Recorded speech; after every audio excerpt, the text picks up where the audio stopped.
studying and breaking down Khabib Nurmagomedov's leg lacing technique. Make sure to stick around to the end for some bonus tips and tricks.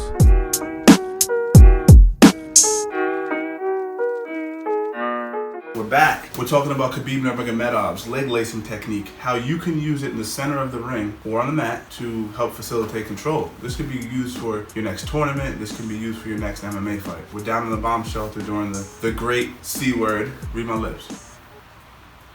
Let's get it started real quick.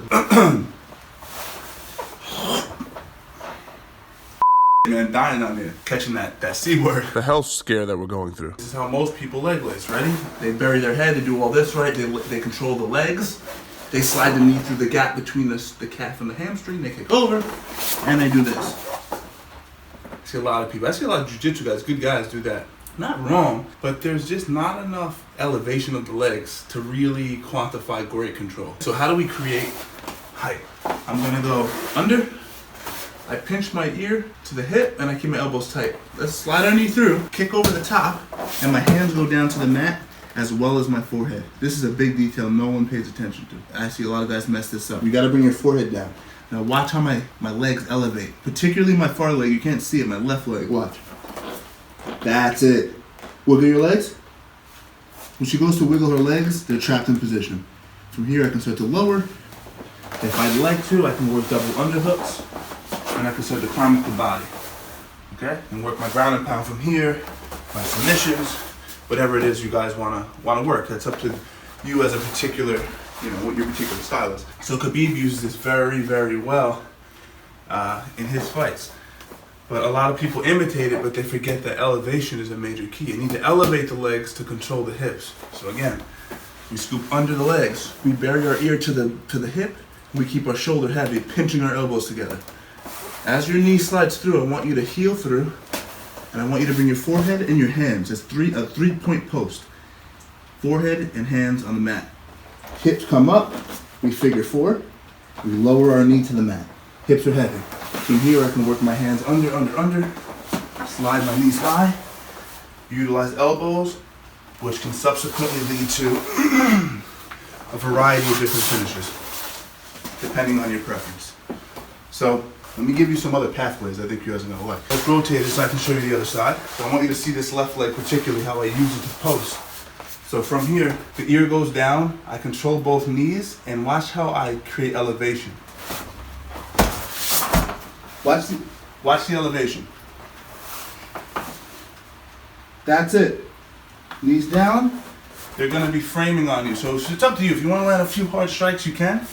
But for control purposes, you want to go double underhooks. Because now when she goes to frame on my hips to push me away, she's not going to be able to. And I'm able to slowly crawl my body up until I can create opportunities to lace, land hard shots, whatever it is, whatever your go-tos are. I'm not going to tell you how to finish. I'm going to say that you can finish. But if we're talking about leg lacing and the proper ways of doing so, I suggest elevating. Now let me give you another secret pathway that I use. I'm going to give you one pathway. It's a leg lace. When they create an angle, we're going to create a knee slice to create more leverage for ground and pound. Let me break it down really quick. So I have you down. So look, I sit through, I kick through, I come up, I elevate. This time she turns away. She does this bit. If you stay here, she's going to get her knees back in. That's a given. And you may want to just rush up to the mount, but she slides her knee in the middle and utilizes that to get her legs back inside. Yeah, right? So that's a possibility. So what happens when your partner turns their hips, you have the knee slice. Look, I slide my knee through and I keep my toes hooked behind her knee. So everyone does this for jiu-jitsu and that's fine, but you can also do this in MMA to land ground and pound. Keep your elbow nice and tight on the hip. Hand on the mat, hard ground and pound. When you're ready to start mounting, if that's your thing, if that's what you want to do, you can then start to slide your knee into the crook of the hip, take your mount, dismount, whatever your game is.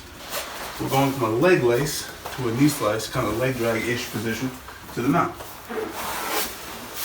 Sit through, and mount, right, hips up. She turns, she breaks my figure four. Land a few hard shots. Soften them up. Slice your knee through the center. Keep your toes hooked behind the bottom leg And then from here, you're landing shots. As soon as you feel like she's focused on defending the strikes and not defending the crossface, we crossface. Here and here. In this position, we knee slice through.